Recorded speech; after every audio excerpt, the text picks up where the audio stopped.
So Witness is about challenging what you think you're going to get at a concert. And of course the title is very much a play because you are blindfolded as the audience. You're not going to have the opportunity to actually witness the concert. So what part of your brain actually holds on to things as they happen and as they pass you? And then with music being the first thing you learn as a child and the last thing you lose as an adult, in terms of brain function, let's return music to what it really is, which is sound and vibration, instead of listening with our eyes, which is very, very common. Music for me was always a very physical thing. I felt it very deeply, like not just in my heart, whatever that means, but I felt it like the vibrations in my body, and the fact that I make music within my body, for me, is a very physical thing. And what I'm hoping that the blindfolds do is to really heighten your sense of touch, and to just really be using your extra eyes, so to speak, your skin, to like feel what's going on around you. You know how when your eyes are closed, you can kind of like sense if somebody's close? Yeah, everything gets heightened.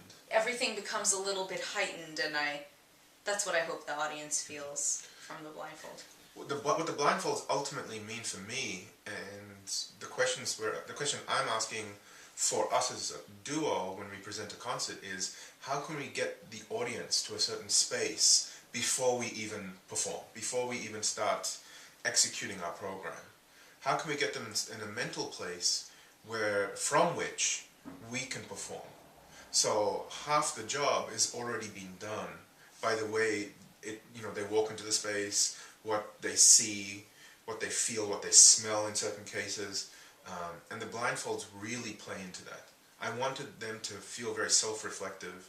I think we wanted them to feel safe yet vulnerable, because without vulnerability, nothing can really be achieved as an audience or as a performer. And so how could we get them into a space where self-reflection is at the utmost, and they're not they will lose their concern with how they look, how other people look, if their mouth's dry, did they get that email? It has to all go away, because putting blindfolds on puts them in a certain mental space from which they can experience a concert. Yes. I also like that, when you enter into the concert space, obviously your eyes are open and you have registered what's going on in the space. And then you put your blindfold on, and you would have gone through a journey and experienced something, hopefully very meaningful for everyone, including us, and you take your blindfolds off, and then you have to assess the space again, and yourself again, and everyone around you again. And I think the goal is to have everyone be in a little bit of a different headspace, and to be considering things anew at the end of the concert.